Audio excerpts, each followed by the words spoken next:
आप बोलिए। Yes, yes, we can start. Hussein. Anirban? Yes, sir. Anirban, Yeah, please. okay, thank you. Good morning to all of you. Myself, Anirban Guho, faculty member, Department of Physics, Tripura University, as well as a member of the Tripura University Alumni Association. On behalf of the Tripura University Alumni Association, I welcome you all to this inaugural session of this one-day webinar. And we are very happy to announce that Professor Ganga Prasad Prasen, Honorable Vice Chancellor Tripura University, has kindly consented to give his consent to be present in this inaugural program and also the patron of this program. So, since this is an online program, we have to maintain some etiquette, and I would request all the online attendees to mute their microphones, and if possible also to not to share their screens during the program, because it will be then very convenient for us to maintain the program and continue the program in a proper manner. So we are right on time and we can start the program. Now I welcome the Dr. Arshad Hussain, who is the Secretary of Tripura University Alumni Association, to please give his welcome address to this program. Thank you.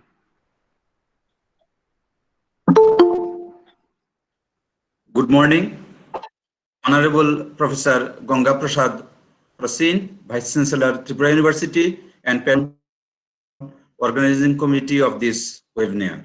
Today's speaker, Professor Omiya Kumar Panda, Department of Chemistry and Chemical Technology, Vidyasagar University, India. I am happy to inform that Professor Panda is also our alumni.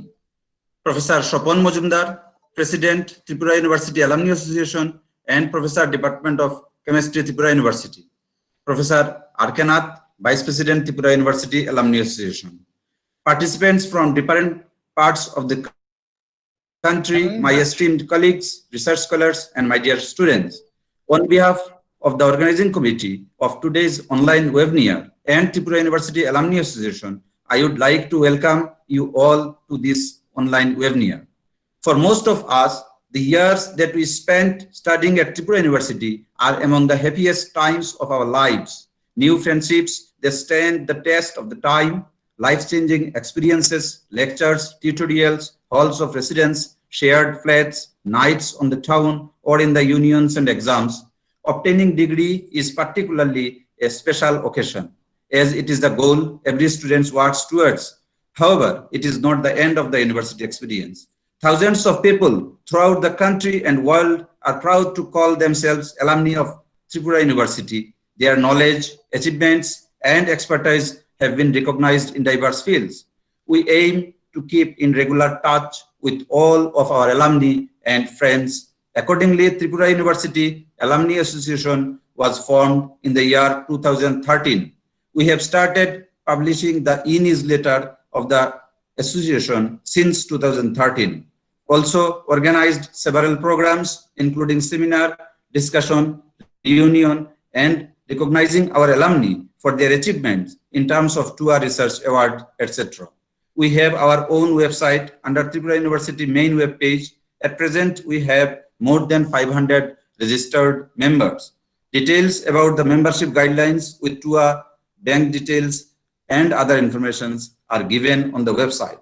I am very happy to share that our Honorable Vice Chancellor Sir inquired about Alumni Association in his first meeting with HOD and emphasized to strengthen its activity towards the development of the university as a whole in terms of NAAC accreditation, etc.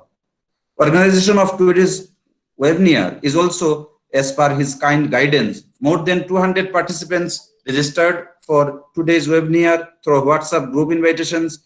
We have planned to organize such webinars monthly. Main objective of the organizations are to maintain the close association among Tripura University alumnus working in various fields in India and abroad, to uplift the identity of the university, to support the current students with scholarships, mentoring opportunities, career panels, freshman orientation, grants for students related programs and other activities, to provide intellectual, cultural, social networking events and honor alumni for career and accomplishments, arranging meetings to discuss on how to improve the association and to help to develop the university needs if required, holding scientific meetings and conferences of national and international standard to publish journals, literatures, books, etc. Any alumni member visiting and wishing to give lectures can be arranged by the association to exchange nostalgic feelings, ideas, thoughts, improve scientific knowledge time to time. In the last TUA executive meeting, we have taken several initiatives such as, at present, we have 501 registered TUA members. Initiative has been taken to increase the registered members and update the alumni database. It has been planned to organize online webinars monthly, and this webinar is the beginning and first webinar in this series. It has also been planned to publish the next issue of the TUA newsletter as early as possible. First issue of the newsletter was published in 2013. Professor Ashish Nath of Economics Department is the editor of this newsletter, and Dr. Anjana Koloi, Department of Business Management, is acting as the joint editor. A team of alumni members has been formed who will help, guide, or provide the necessary counseling to the present students and alumni as and when required within the university or outside the university. They may guide or groom the students, alumni for their professional development. The list has been uploaded in the alumni website under Tripura University. Initiative has also been taken to explore different funding opportunity to raise alumni fund and may be utilized for creating infrastructure or to support the students and as a whole for the university's academic development. I wish, under the able leadership and guidance of our Honorable Vice Chancellor, Sir, and with the active support of all the alumni members, we shall achieve the aimed objective and contribute to the development of our Tripura University. I wish this online webinar a grand success and request you all to provide the feedback so that we can perform better in near future. Once again, I welcome you all. Without your participation, this webinar would not be possible. Thank you. Thank you all. Thank you very much, Dr. Hussain, for your welcome speech. This was really inspiring, and this gave us a proper portfolio of the Tripura University Alumni Association. I now request our Honorable Vice Chancellor, Sir, Professor Ganga Prasad Prasin, and also the patron of this program to kindly deliver his speech. Sir. Good morning to one and all. President of Tripura University Alumni Association, Chairman of this organizing committee, Professor R.K. Nath, Vice Chairman, Tripura University Alumni Association, Professor Amiya Kumar Panda, who is a former student of Tripura University, and at presently he is working as a professor in the Department of Chemistry and Chemical Technology, Vidyasagar University, West Bengal, and speaker of this very important webinar. Conveners of this program, Dr. Syed Arshad Hussain, Secretary, Tripura University Alumni Association. Members of Tripura University Alumni Association, Professor Sopan Majumdar, Professor Ashish Nath, Professor Chinmoy Roy, Professor Alak Bhattacharya, Dr. A. Salim Saha, Dr. Shyamal Devnath, Dr. Anirban Guha, Dr. Nirmal Das, Dr. Bimal Devnath, Dr. Minal Bhaumik, Dr. Anjana Kalai, Dr. Parnab Dar, Mr. Surajit Sarkar, other participants, alumni members, ladies and gentlemen. I have great pleasure in joining in this online webinar, which is being organized by Tripura University Alumni Association. When you talk about alumni, we remember our alma mater. That means the university or institution where we have studied, where we are a student. And we all know that the period of student life was golden period of our time. I have studied in 5 different institutions since my primary education to PhD level. And still, I have a great affection and emotional attachment to those institutions where I have studied from my primary education to PhD level education. So we always love, we always remember the institution, the university, our alma mater, where we have spent the most important time of our life, and from where we have earned knowledge, education, discipline, and now in this professional life, we are working here, and we are sharing those knowledge, those experience, which we have earned during our student career. So, Alumni Association is the association of the former student of that very institution. So, Tripura University Alumni Association is the association of the former student of Tripura University who have passed their master degree, their PhD degree from Tripura University in various disciplines. So it is a forum where we can meet together, where we can interact together, where we can share our views, where we can share our knowledge among our friends, among our colleagues who were together in the same university for a pretty long period of time. Alumni Association can contribute many ideas, many knowledge in the development of their alma mater. We all know that many students who have passed their degrees and diploma from Tripura University are working in different parts of India and abroad also. Tripura University was established in the year 1987 as a state university. Then later on, during the year 2007, it was converted as a central university. So if we count the number of examinations which have been conducted by the Tripura University, it will be around 30 and nearly 30 examinations have been conducted. So every year, many thousand students have passed various degree and diploma from Tripura University, and they are placed in different parts of Tripura, different parts of Northeast India, different parts of India, and some of them might be working in abroad also. So through alumni, we can meet together, we can discuss together. There are some universities like Banaras Hindu University, that university where I have also studied, have alumni association in different parts of country. Say in Guwahati, there is BHU Alumni Association, in Mumbai, in Delhi, even in New York also, even in London also.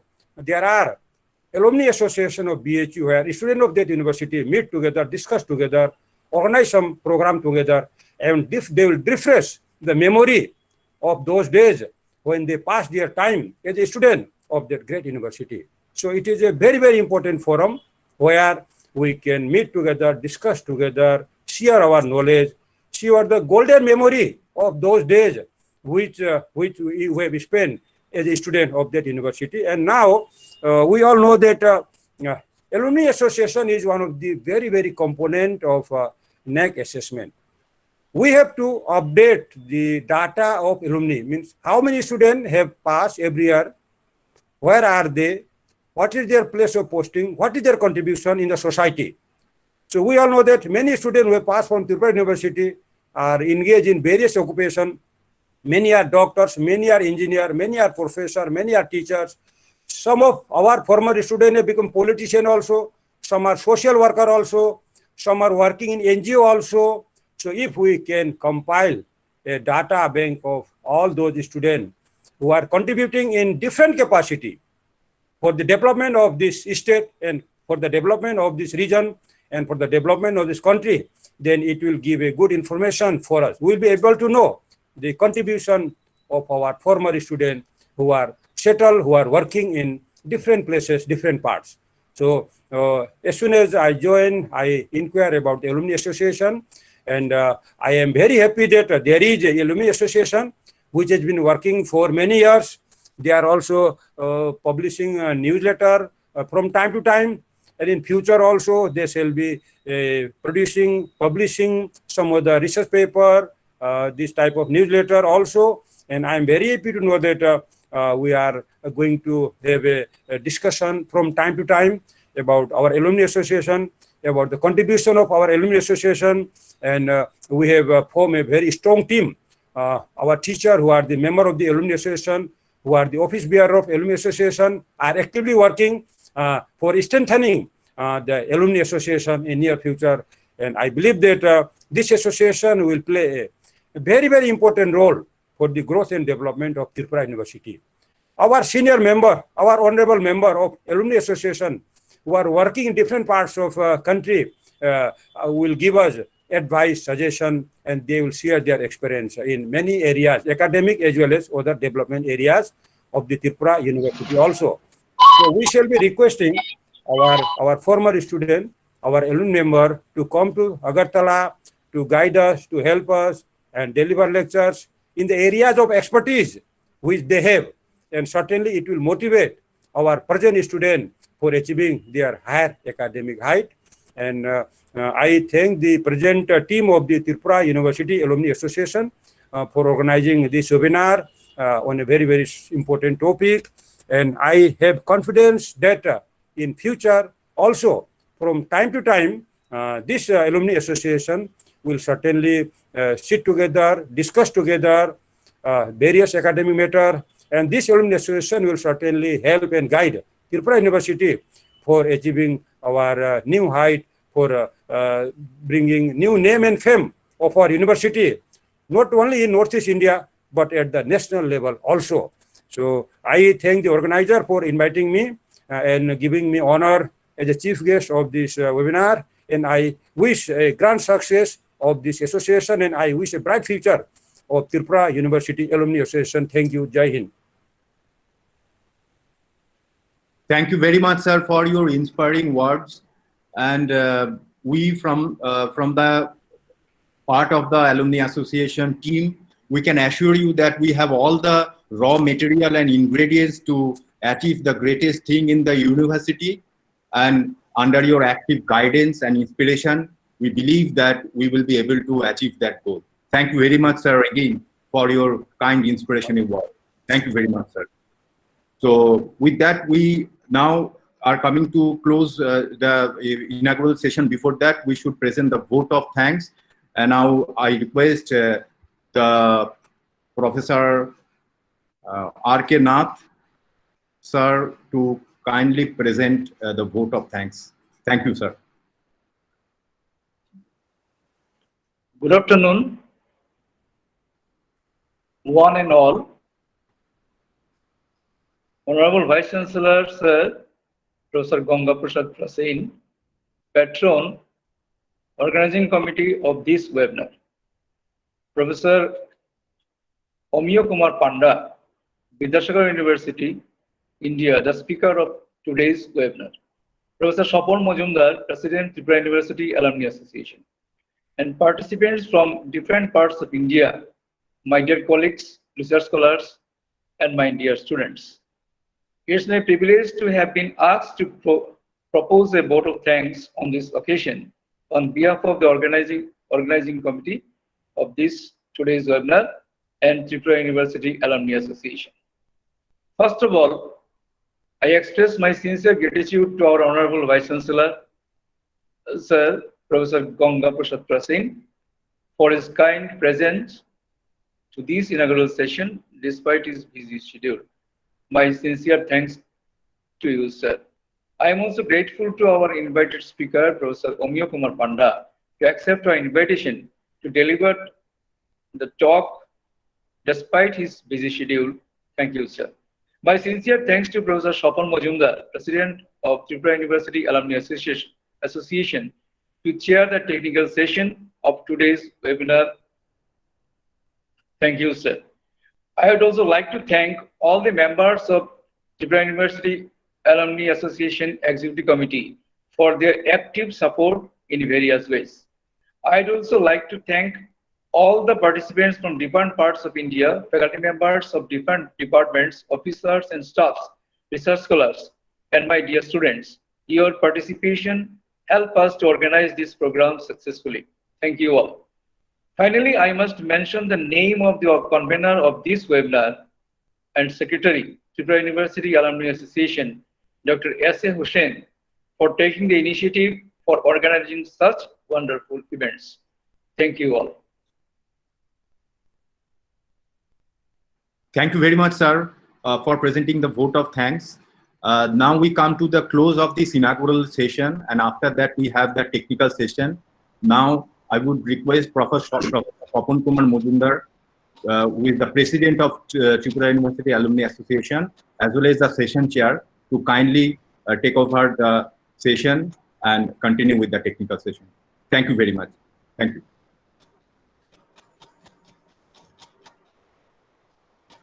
Okay. Very good morning to everybody. It is a great pleasure for me to declare open the technical session of webinar organized by Tripura University Alumni Association. Indeed, this is an historical event because for the first time, Tripura University Alumni Association organizing such webinar in this pandemic.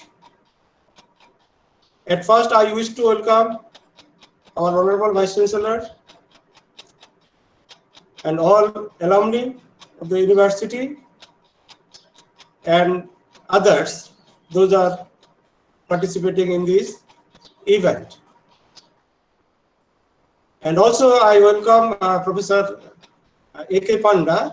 He is also our alumni, which is our Honorable Vice Chancellor already mentioned. And he will speak today before all the alumni.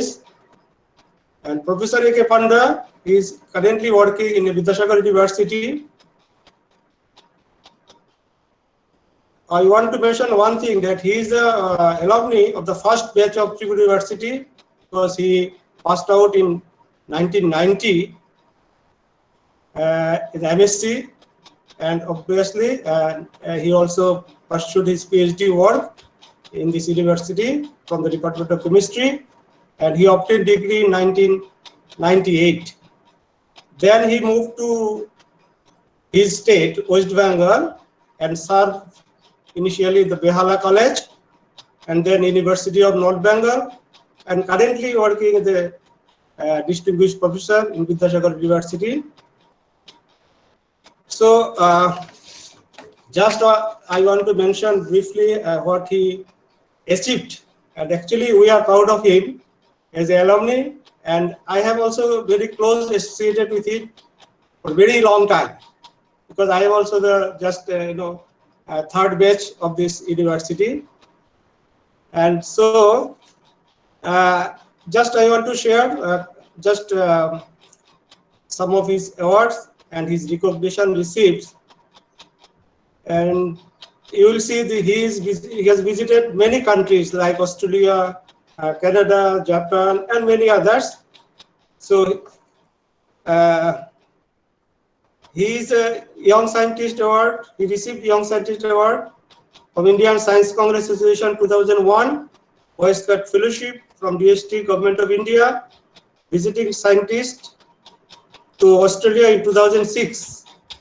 And he obtained Best Teacher Award from Chemical Research Society of India in 2012, and DST JSPS Short-Term Visiting Fellows in 2014, and Bronze Medal from Chemical Research Society of India in 2015, and very recently Shiksha Ratna from the Department of Education, Government of West Bengal.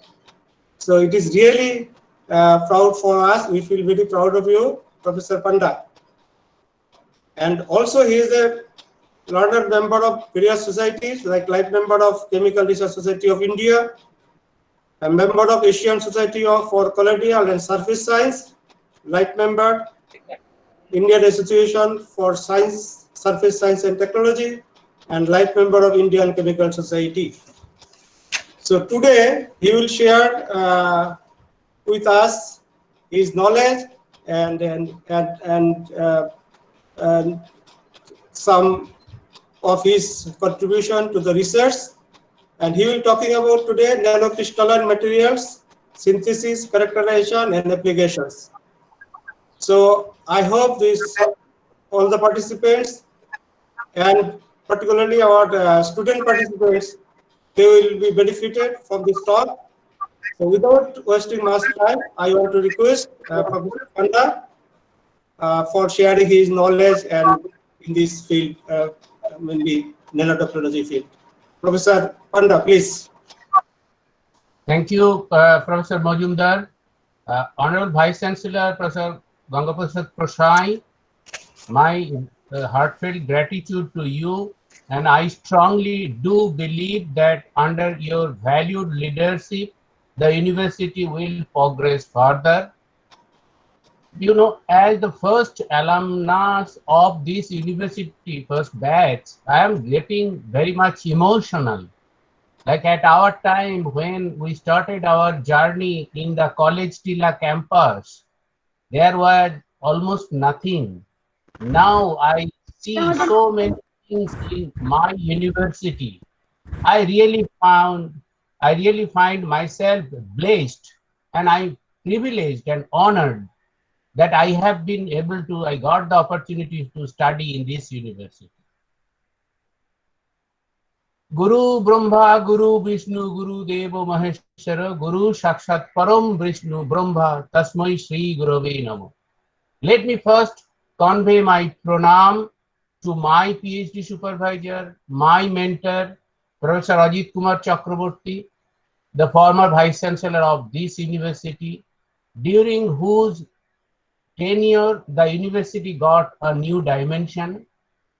And then I got my second mentor in Jadavpur University, Professor Satyapriya Maulik, whom I consider as my second mentor. So these are my academic godfathers.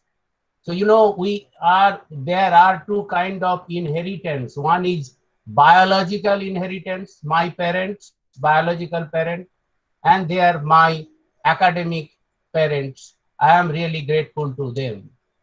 Being a student of chemistry, let me say something what happened on this day in the history of chemistry.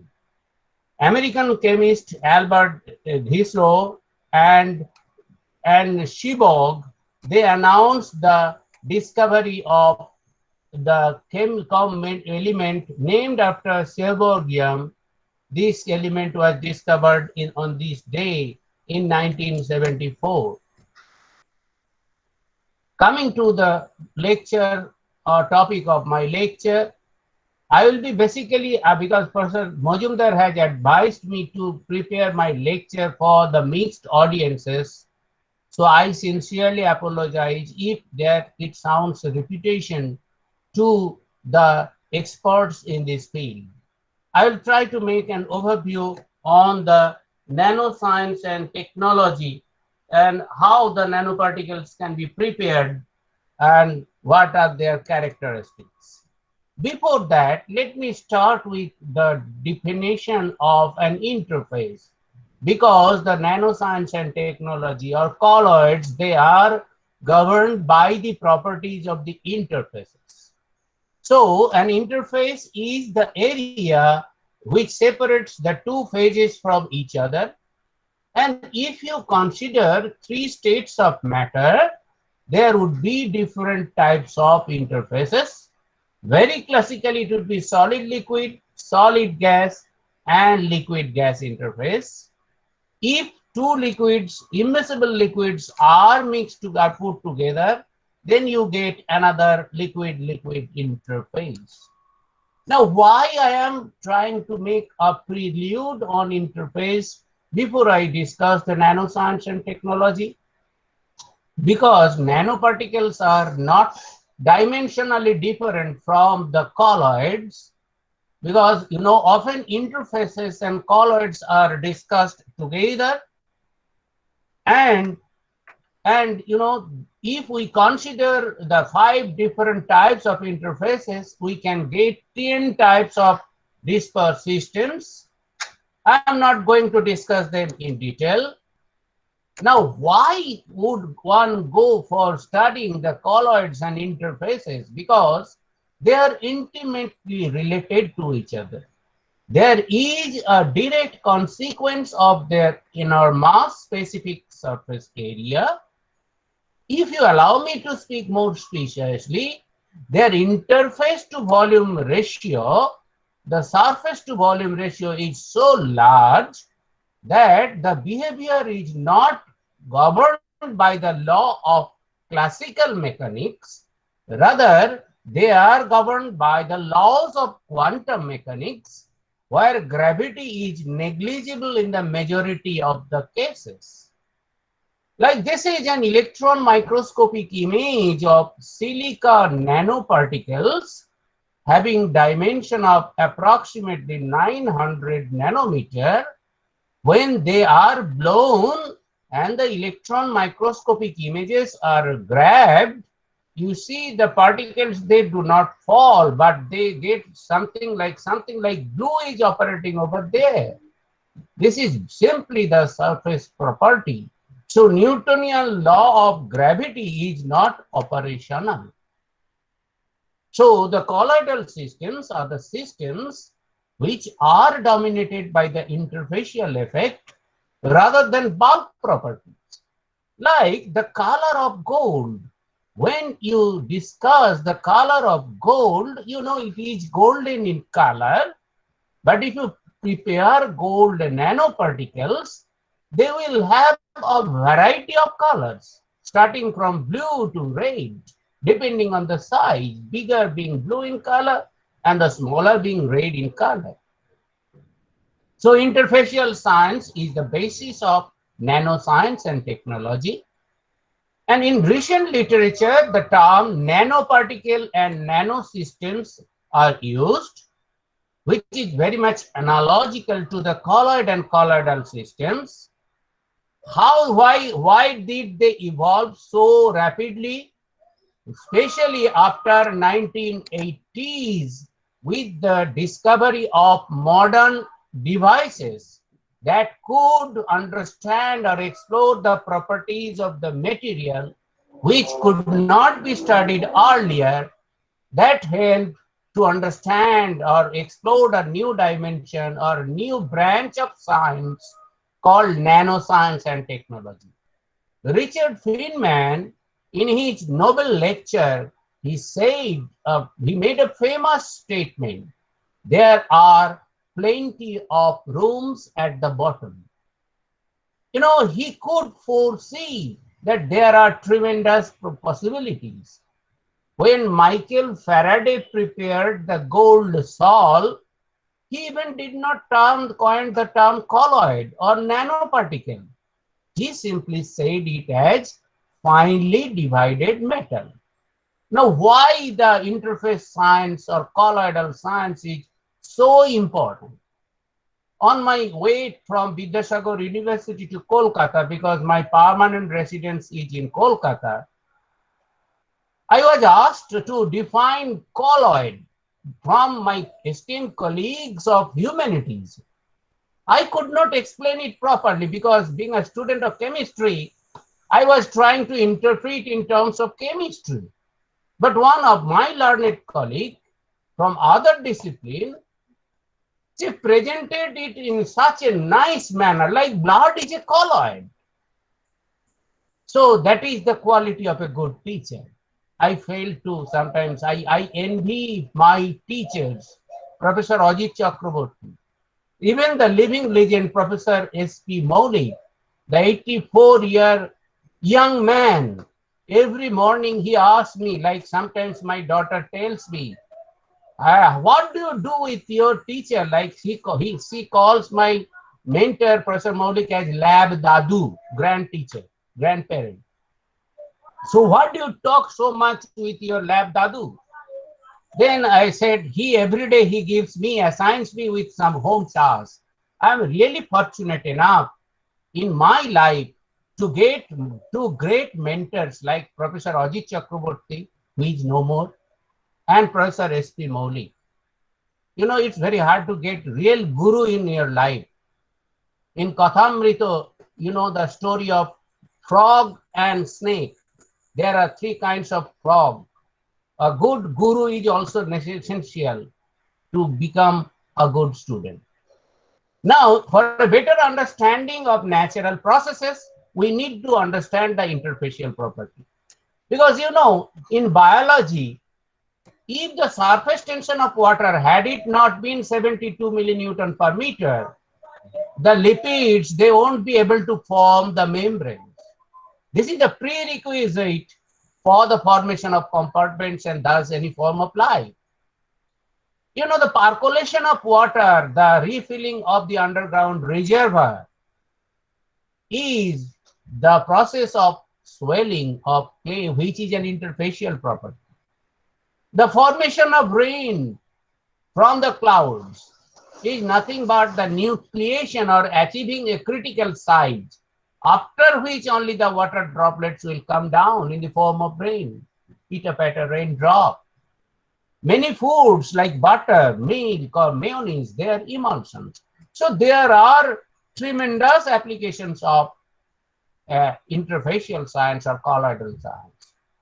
Now this is typical for the interfacial science is also important for the sustainability in industry.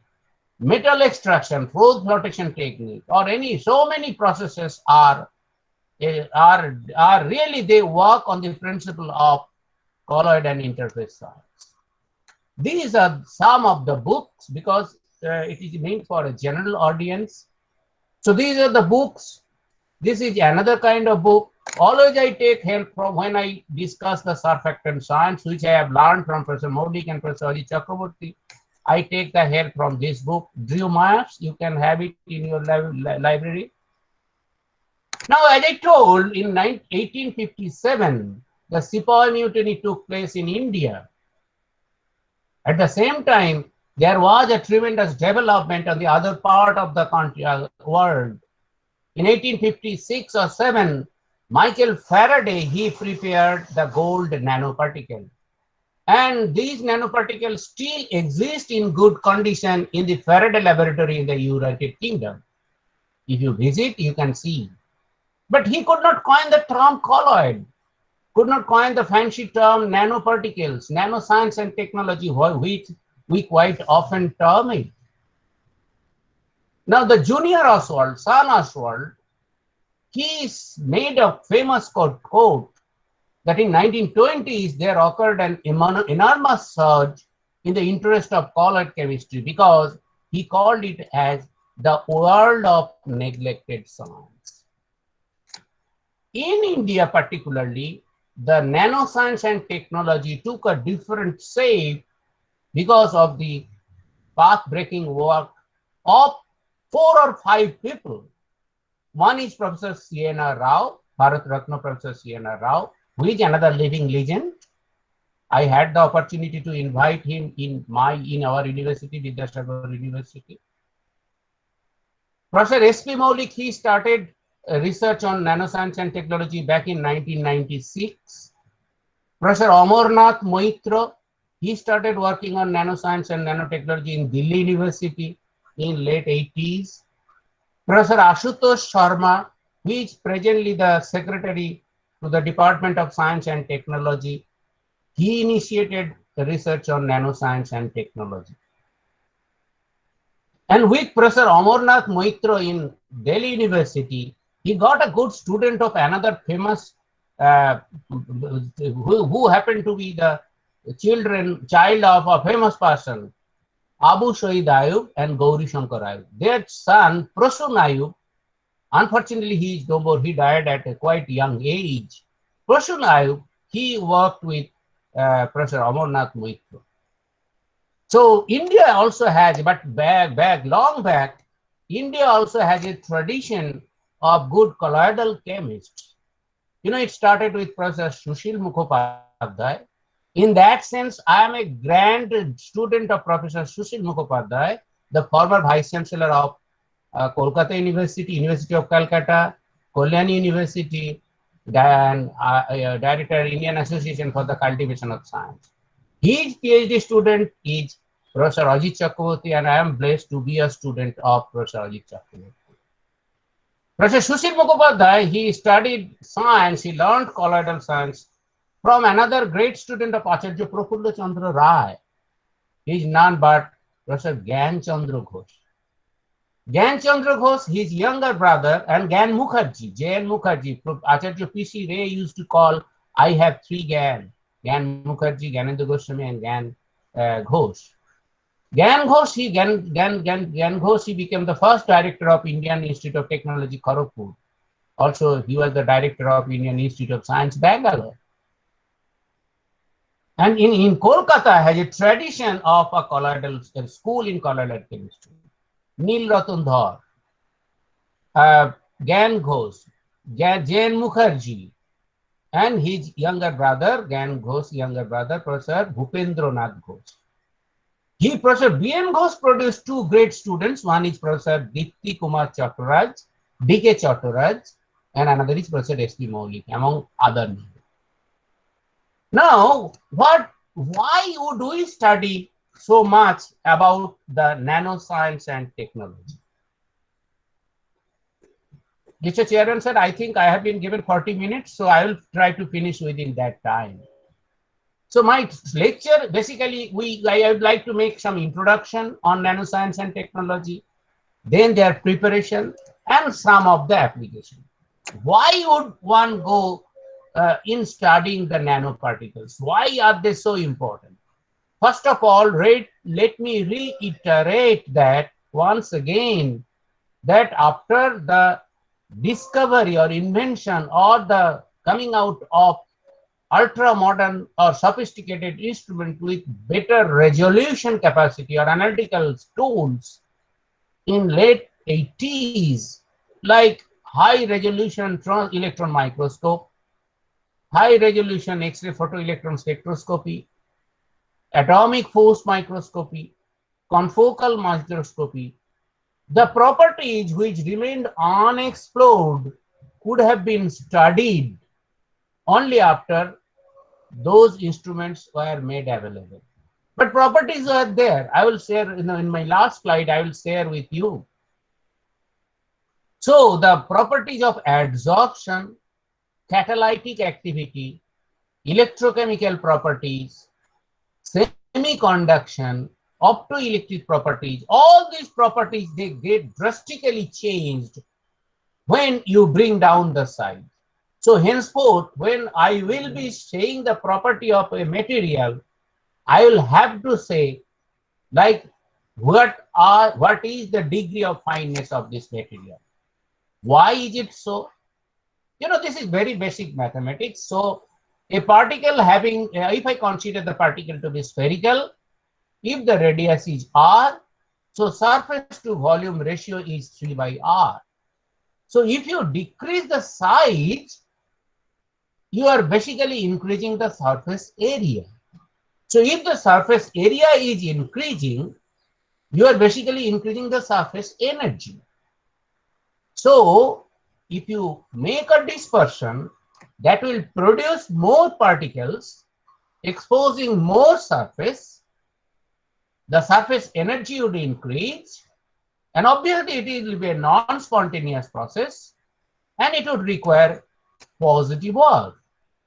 Let me share an example. Like when I have a water droplet of 1000 nanometer size, the radius of curvature, due to the curvature, the vapor pressure of a curved surface is always higher than the flat surface. Means vapor pressure of bulk water is always less than the vapor pressure of a spherical droplet.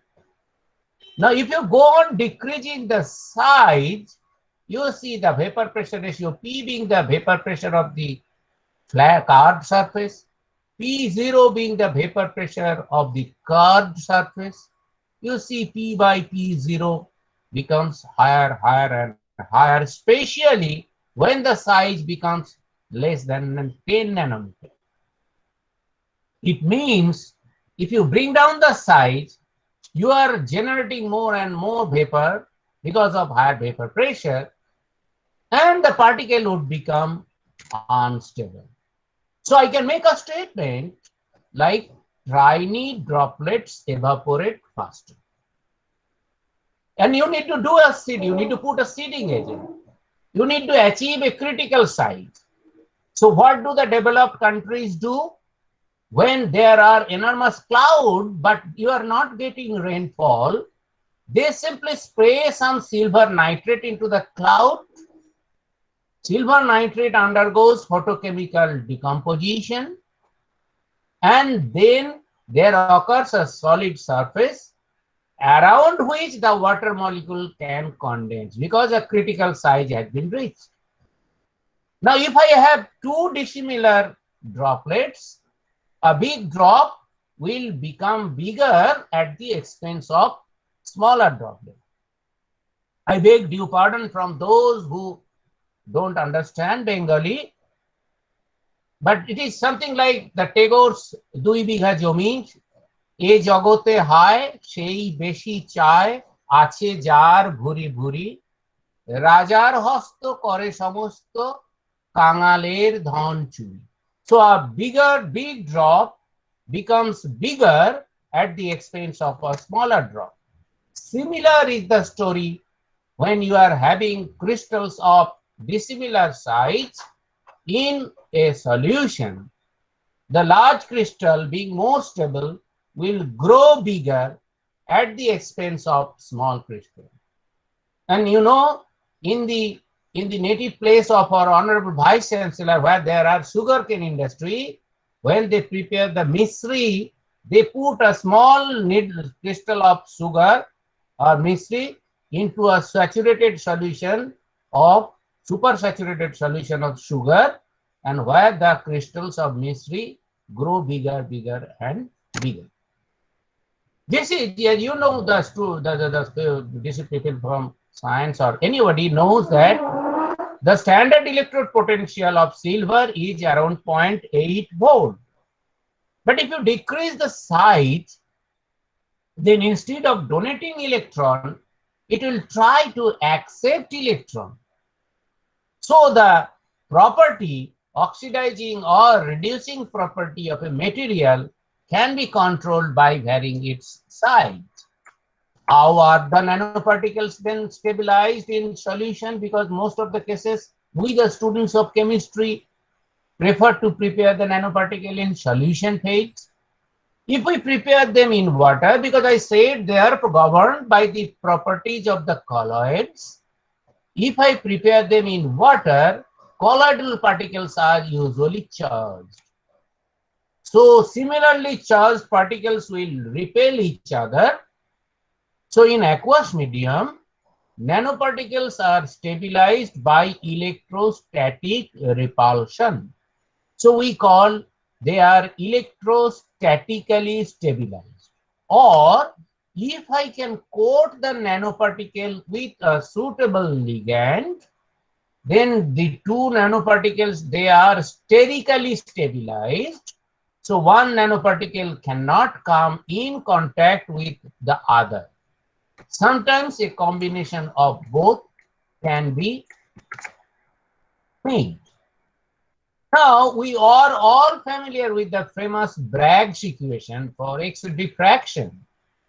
But the X-ray diffraction data can also be used in determining the size of the nanoparticle using the scalar formula D equals to 0.9 lambda by beta cos theta. This lambda is the wavelength of the light source used in the X-ray. This beta is the instrumental factor. It is determined by the instrument itself.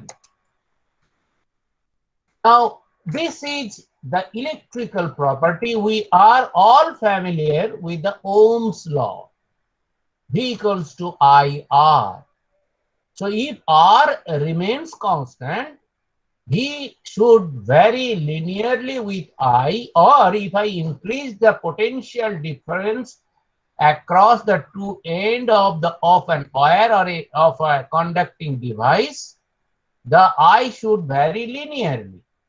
But you know what happens in case of nanoparticles? The behavior is not like linear. It is like a staircase. So this is called Coulomb staircase behavior. My good friend from physics department, you are definitely those who work on nanoparticles, especially nanometals. This is a routine work for you to characterize or to understand whether your nanomaterials has been formed. And what is beautiful about the nanoparticle is that using same nanomaterial, you can generate a variety of colors. How? Because it is dependent on the size. This is zinc sulfide coated cadmium selenide nanocrystal. And what is, so chemical compositions are the same for all these 6 cuvettes, but their colors are different. Why? Due to the size. So I can say, whatever the property I am saying, whatever the property I am describing about a material, I always need to mention the degree of fineness. So property is size dependent. How would I prepare nanoparticles then? I need to prepare the nanoparticles. There are 2 ways. One is top-down approach. Means you have a bigger material, you bring down the size to the nano dimension.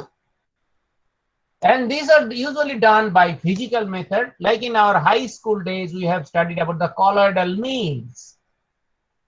But they are all very specialized. Sometimes high temperature, high applied voltage, very low pressure, high degree of purity, this kind of specialized gamma irradiation, this kind of specialized conditions are necessary.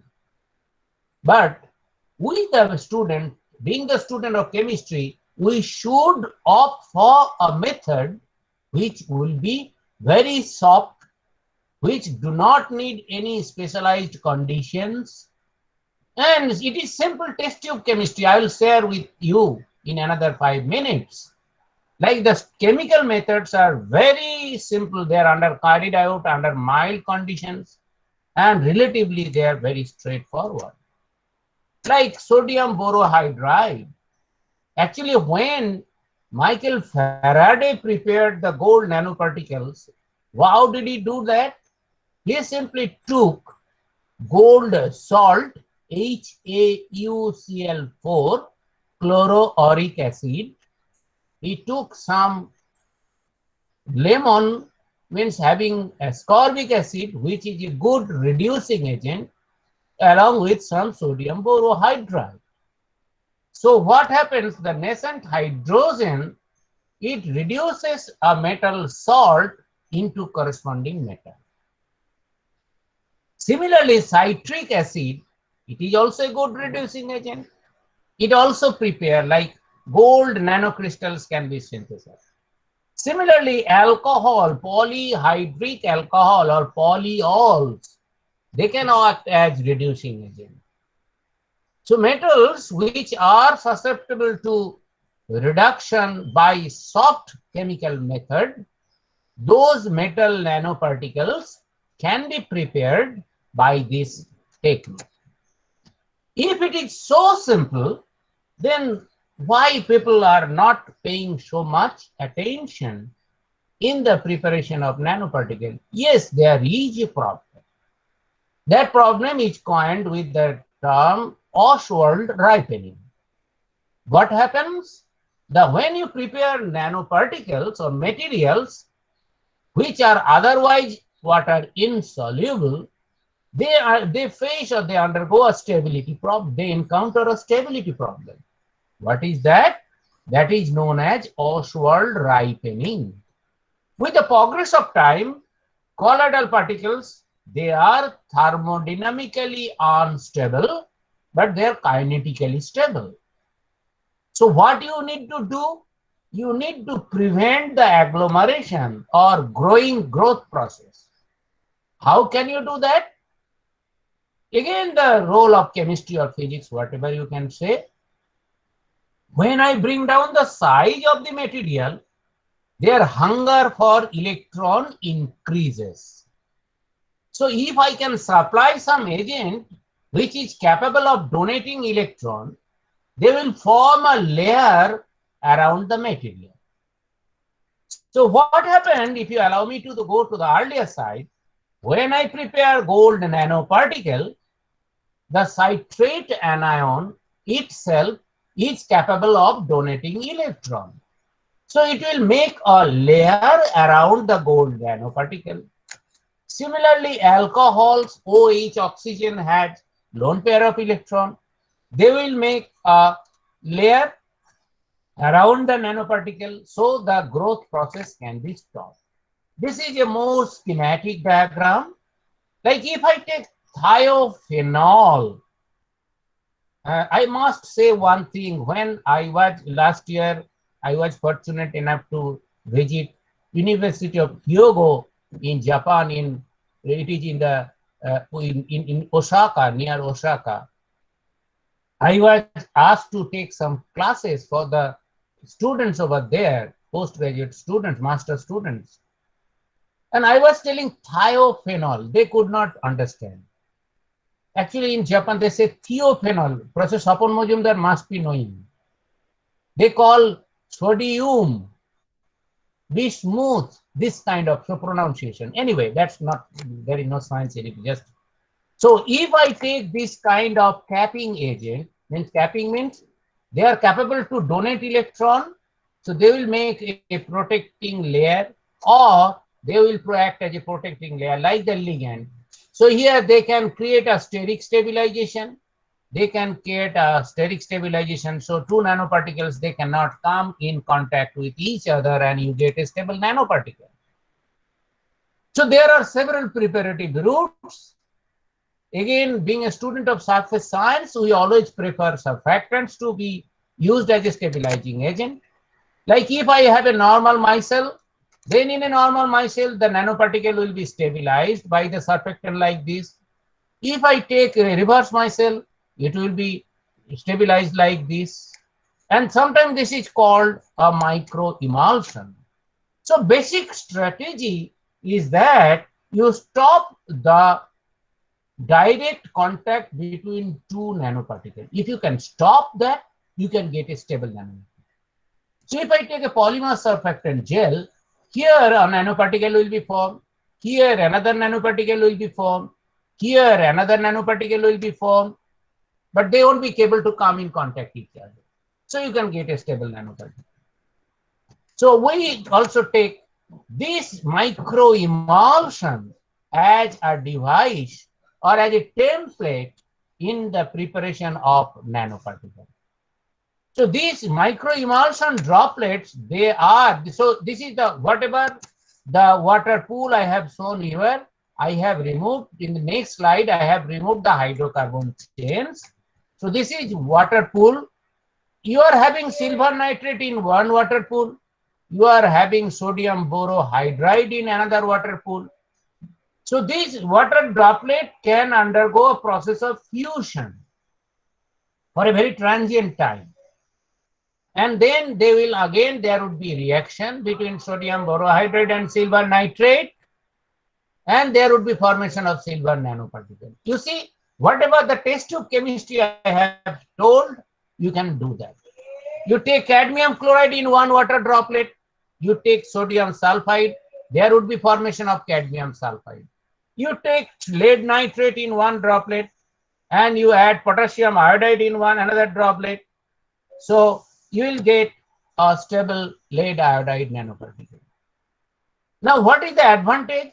You can control the size of the nanoparticle by controlling the size of the water amplified mole ratio.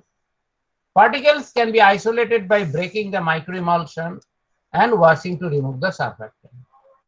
You can also prepare silver nanoparticles, silver bromide, using a simple technique. You take a surfactant, cationic surfactant, hexadecyl trimethyl ammonium bromide, we call HTAB or CTAB, cetyl trimethyl ammonium bromide. You add silver nitrate into it, you get silver bromide nanoparticle that will be stabilized by the surfactant. And once you prepare them, then I am not going to discuss the importance of silver nanoparticle or silver bromide. In our childhood, when the camera films were there, silver halides were used as a component in the film, celluloid film, and they are also used as photosensitizer. And you know, silver has been used since the time of Alexander the Great. He used to use the silver pots to preserve food and water. So silver has so many applications. Even nowadays, your washing machine comes with the silver nanoparticles. So I'm not going to discuss them. So once you prepare the nanoparticles, you need to characterize them. How? You need to characterize them by NMR, by FTIR. And again, I must confess that when we initiated this study, I was not having that much opportunity or access to the modern devices in my place. I was there in University of North Bengal in 2009 to 2015. I did not have the access to the modern instruments.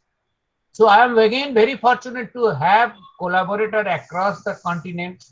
I have collaborators in Japan, in Taiwan, in Thailand, in Russia, in Canada. So I'm really fortunate and blessed to get my collaborators across the continent. Because I believe in one famous quote of T.S. Eliot: where is the wisdom lost in knowledge, and where is the knowledge lost in information?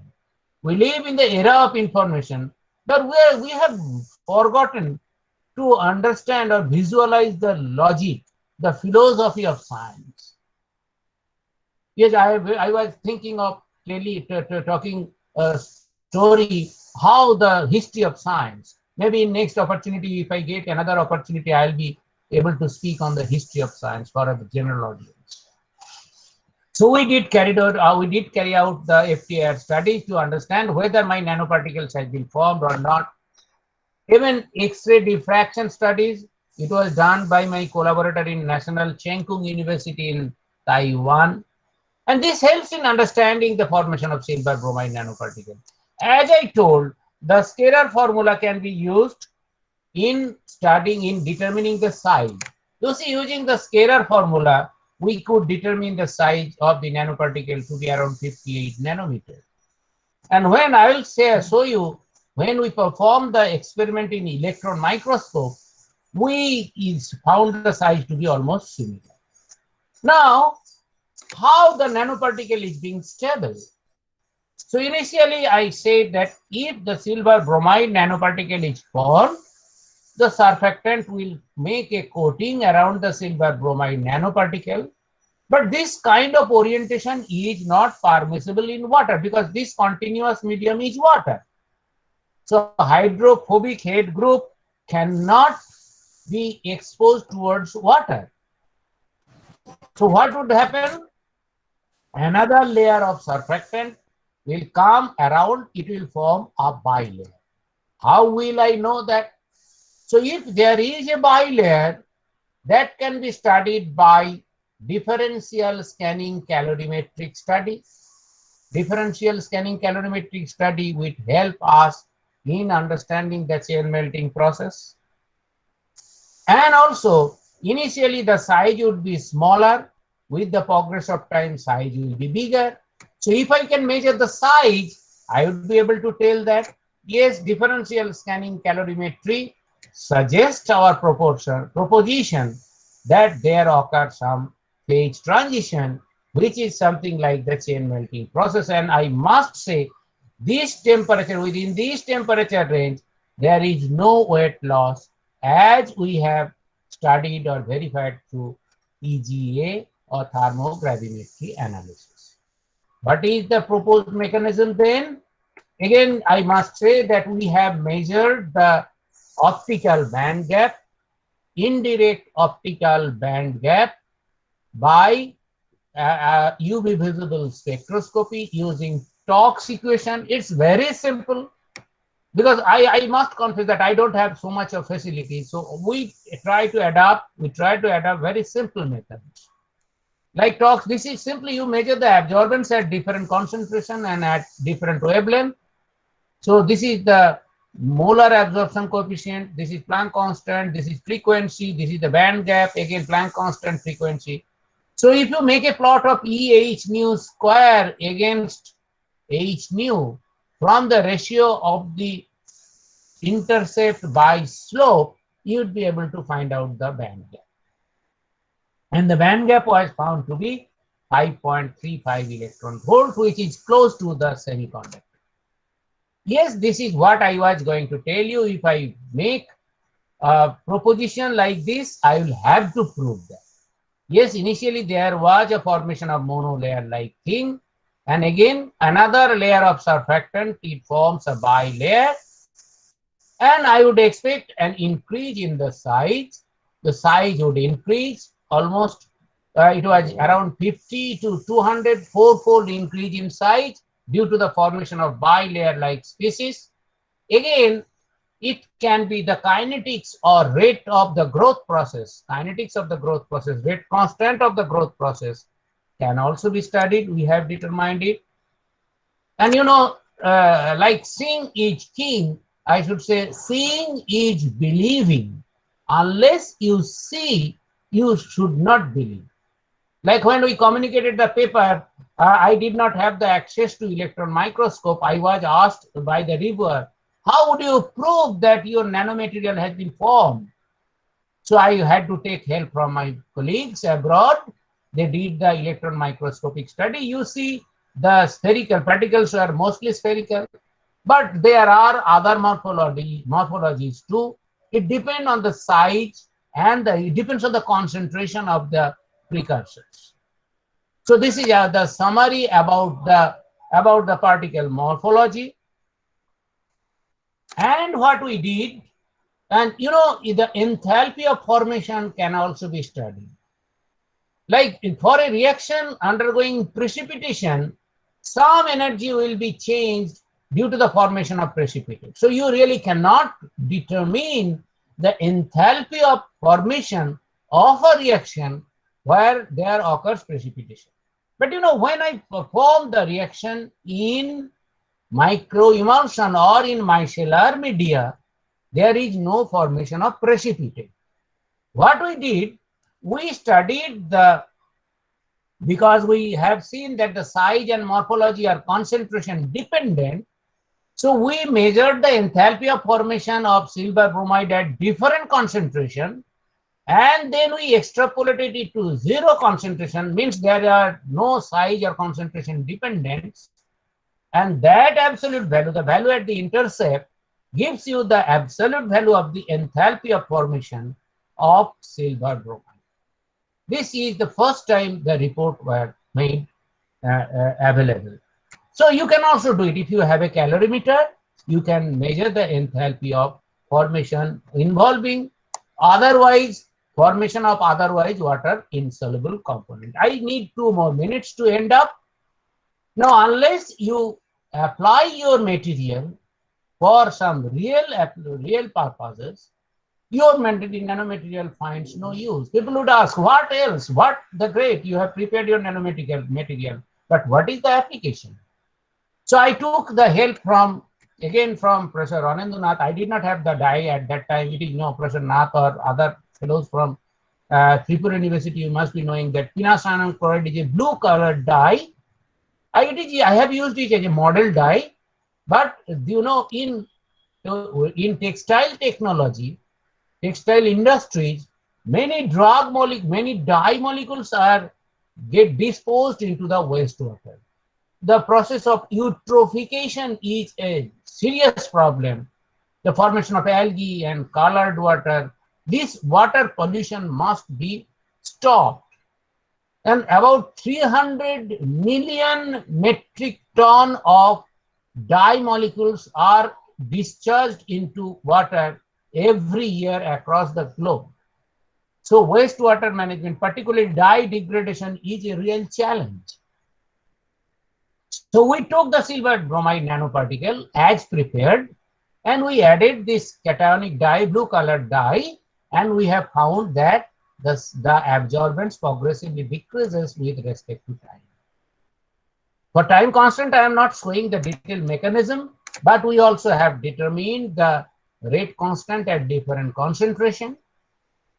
Again, silver, I am not showing one data that silver bromide is antimicrobial. So we have performed antibacterial activity studies on some common gram-positive and gram-negative bacteria. And we have seen that they could kill the bacteria. So I should end up my story with the history of our small contributions in terms of publication. As I told that after I completed my PhD with Professor Ajit Chakraborty, my mentor, then I joined Professor S.P. Maulik, where we started working on nanoparticles, basically synthesis of nanoparticle using water in oil microemulsion medium. We published the first paper back in 1999. Then our second paper appeared in Journal of Colloid and Interface Science. Then again 2001, another paper in, we adopted very simple technique, since anybody can do it. There is no great idea technique there. Very simple technique. You can also try. Even you can include this kind of experiment in your undergraduate curriculum or in the project work for the master students. Then I moved to, when I joined the University of North Bengal, we also got a good collaborator, Professor Charin Panithul from Bangkok. Then Professor Nosh Chang, we published another paper. And I must say, Dr. Moumita Chakraborty, she worked as an INSPIRE fellow with our research group. She is an alumnus from Tripura University. She really did a great job. She was invited by the Hope Foundation because she was an INSPIRE fellow. So she got the opportunity to meet the Nobel laureates in Japan in 2014. And again, our last, we are still working on it. The latest publication is from North Bengal University, where we prepared silver chloride using different kind of surfactants. I would end up the story with the thing that, if the particles are having size more than 200 nanometer, we usually call a dispersion. Like milk. Milk is a naturally occurring macroemulsion. Particles having size between 5 to 200, they are either microemulsion or mini emulsion or nanoemulsion. And micelles, there is no hard and fast boundary line, but the micelles are usually within 5 to 10 nanometer. And they are called colloids. And nowadays particles having the dimension within 100 nanometer, they are nothing but colloidal particles, nanoparticles. So I would like to say that nanoparticles are not dimensionally different from colloids. We have given a new name to an old classification in a fancy term. So what is the take-home message or the conclusion? We all know the story of the famous Beauty and Beast. My timer is reminding me. Conclusion is Beauty and Beast. The small is beautiful, but we, the researcher in nanoscience and technology, we would say smaller is useful. However, the preparation is tricky. With that, I once again convey my deep sense of gratitude to all of my alma mater, especially the Honorable Vice Chancellor. I know your former previous or your colleagues in your erstwhile institution, Manipur University, Professor S.K. Srivastava, who is the Vice Chancellor of NEHU, and Professor Homendra Nauren, they are good colleague of mine. I visited your place so many times, but I missed you. My sincere apology for that. And thank you very much. If there is any kind of academic need, I am always there to be by the side of my university. Thank you very much.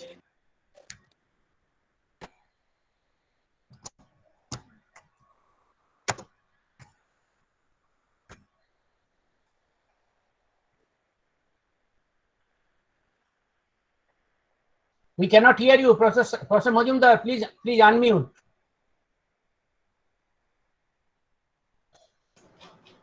Okay. So thank you very much, Professor Panda. Now it is okay? Now it is audible? Yeah, yeah, I can hear you. Okay. So thank you very much for your this wonderful talk. And now I understand why nanoscience and nanotechnology, it is sitting in the apex of all sciences, all branches of sciences. And last two sentences, I actually disagree. Small is good, smaller is useful. It's really, your talk is annoying, and many things, many topics you just discussed here, from very basic level to almost in the recent development stage. So I hope these many students who joined, I can see from this screen, they are either studying in under our graduate, postgraduate lab, or a couple of just passed out. So they will benefited from your lectures, surely.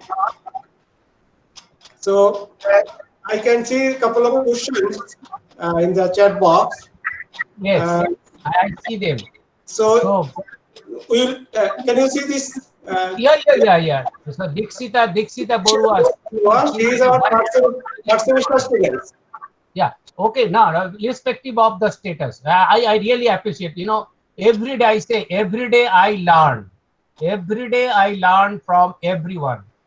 I always, every day I forget when I go to a class. Before the day I start new, and I try to learn them, because I must say, one Rabi, Rabi, Professor Majumdar, you must be knowing, the Rabi who got the Nobel Prize in NMR. Yeah. The physicist. Yes. Yeah, his nickname is Rabi. I don't know what is his real name, forgotten it. But when he used to go to school in his school days, his mother used to ask a questions. Like whenever nowadays that my children, I call the students as my children, when they come back from home, from their school, their parent asks, what are the home tasks you have been given? You complete the home task, then you would be allowed to go to playground. Isn't it? It is the present day story. You know it well. Your daughter has passed out this year. My daughter has passed out last year. But Ravi's mother used to ask one question. How many questions have you asked your teacher today? Oh. How many questions? So that is why Ravi is Ravi. He got the Nobel Prize in NMR. So I always prefer to, I don't want to get the student embarrassed. Rather, I would like to get embarrassed by not able to answer the question to the students, so that I can get the opportunity in learning the question. Understand? Okay. The first question, why nanotechnology is important? You Yes. see, I have told nanotechnology is nowadays everywhere. Everywhere now nanotechnology, from drug to your cosmetics to your paint industry. If you have the size, very simple example I can share. Like when you prepared oxygen from potassium chlorate using manganese dioxide, you take 3 part potassium chlorate, 1 part manganese dioxide. You are advised to grind them very well. Why? Because if you reduce the size, you are increasing the surface area. So simple, any property is the property of the surfaces. Even any chemical reaction between A and B, if the molecule is A and B, the reaction occurs at the surface. And if you can decrease the size, the properties are tremendously changed. So nanotechnology is important. And second question is there any impact of wave nature of particle in the study of nanoparticle? Obviously, that is what light scattering study is. Basically it is called dynamic light scattering. It is called photon correlation spectroscopy. So basically it is the interaction of photon, means a matter with another kind of matter. The next again Dixita, she asked a very pertinent question. I'm afraid I may not be able to answer to all the questions to them. The question is what are the risks of using nanoparticles? This is a very pertinent question. The worldwide nowadays, the ethics, nano ethics are coming on. Like, because the particles are smaller in size, you should be very careful about the preparation and application or use of nanoparticle, because you really do not know. That's, in fact, we are trying to do some work on this. Very simple. Like we are taking some nanoparticles and want to study their interaction with cell membrane or the nucleic acid or the proteins or carbohydrates present in the cellular system. They are very, sometimes we really don't know what kind of damage they can cause, because they come as the virus, because particularly if the size is small, you really do not know when they are entering and what kind of damage they're dealing with. It is something like I should say, what should I say, the Teflon, tetrafluoroethylene. The adverse effect could only be realized after 20 years. The question, Alokes Das, I must admit that I really do not know what is the effect of temperature on the IV graph. Normally, I should say, if you increase the temperature, resistance increases, so the IV graph could go down, should go down. But exactly for nanoparticle, what does it do? I really cannot say. Again, next question is, can we convert a non-conducting particle into a conducting one? The answer is no. Because if you bring down the size, you are actually increasing the band gap. So a non-conductor cannot be converted into conductor. Rather, a conductor can be converted into a non-conductor or a semiconductor. I don't find any other question. Can the foods be impulsive from adsorb to or obviously, this is also the process of nanoscience and technology. You know, I have just told the colloid, the process of carrying the fat from your body to other. My daughter, she's studying in medical school. In medical school, she nicely described the function of bile salt. You know, we have a bile duct, gallbladder. So gallbladder, we say gallbladder stone. So bile duct, it secretes the bile salts, which are nothing but surfactant. The core of the micelle, it behaves like a micelle. The core of the micelle can carry fat. Whatever the fat we are consuming, the fat is being carried out to the different part of body. When it reaches the target site, again the micelle, the body has a mechanism, but the micelle is destabilized and the fat is released and it reaches to the target site. Bapi Devnath, he asked a question. Nowadays, synthesis of nanoparticles are going on using biological origin. Yes, obviously, I have not shared. You see, you have seen that we have studied the nanoparticle synthesis, basically inorganic nanomaterial, back in 2014. Then we have moved to a newer field. This is called solid lipid nanoparticle. They are basically lipid-based nanomaterial. By the core of the lipid-based nanomaterial, nanostructure lipid carrier, they can carry the hydrophobic drug, and again the surface can be anchored.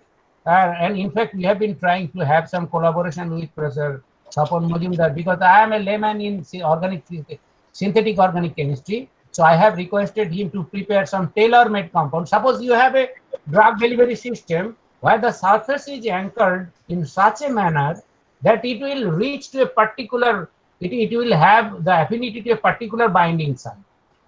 So suppose I have a tumor over here. So if in tumor certain genes are overexpressed and it is more acidic. So if I can functionalize my nanoparticle with such a receptor that it will bind to such an entity or target or entity that it will specifically bind to the acidic sites. So it is called site-specific drug delivery. Obviously, the nanoparticle is there.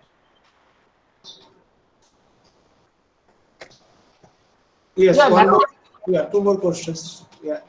Joyashree Nath, Dr. Nath, you said each nanoparticle behave like some. Yes, I have mentioned that if you bring down the size,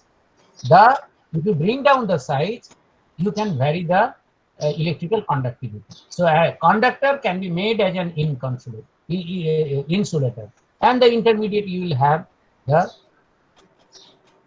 And the question is, Dr. Mrityunjay Mahanto, he asked, silver are costly. So what are the prediction on particle use?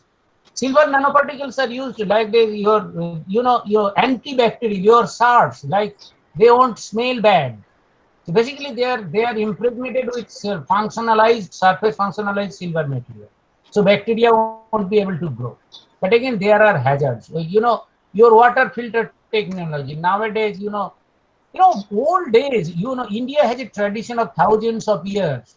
Like previously, we used to use our pots or cooking utensils were made of, say, brass or copper. And some leaching. You must be knowing Professor Konkan Bhattacharya, who was the former director of Indian Association for the Cultivation of Science. He said that we have a tradition to wear the golden or silver ornaments. People are nowadays predicting that they release some kind of a silver or gold nanoparticles which are useful. Nowadays copper is become so important. Copper can help in combating the rheumatoid arthritis or rheumatism. So there are so many applications. I could only cover a very small part. Now, Professor Bhojumdar. Yeah, we missed one more question. Yes. Nirjuba Kolita, near Bapi Devnath question, just next to Bapi Devnath questions. Nirjuba Kolita.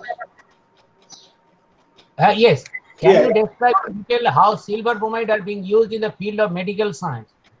Catheter. Nowadays, catheters are there.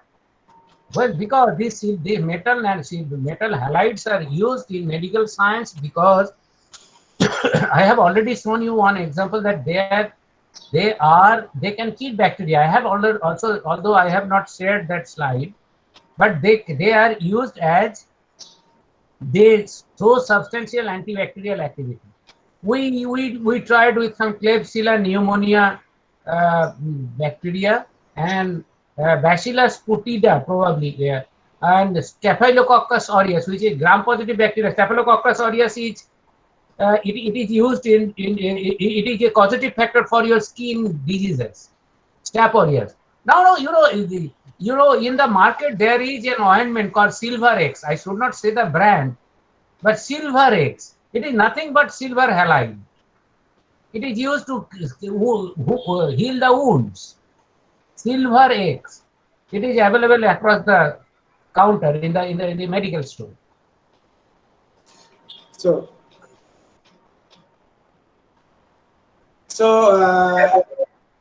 Hello. Yes, we cannot see any more questions in the chat box.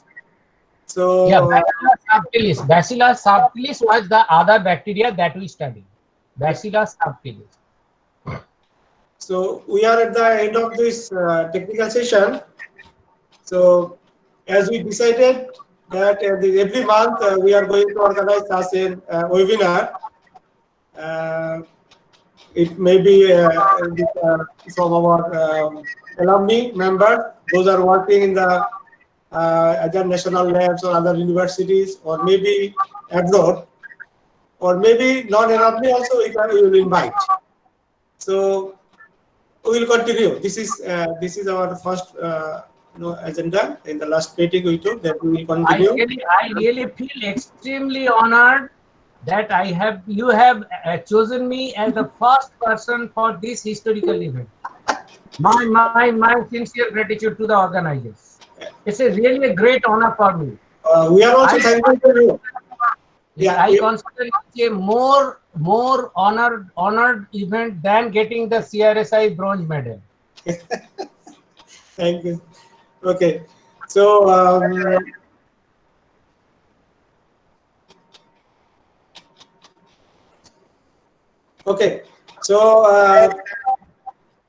here I am just going to conclude that this seminar we have a very grand success, and really myself also we benefited from this seminar. I learned so many things. So in future also I think we will get the support and help from Professor Panda. So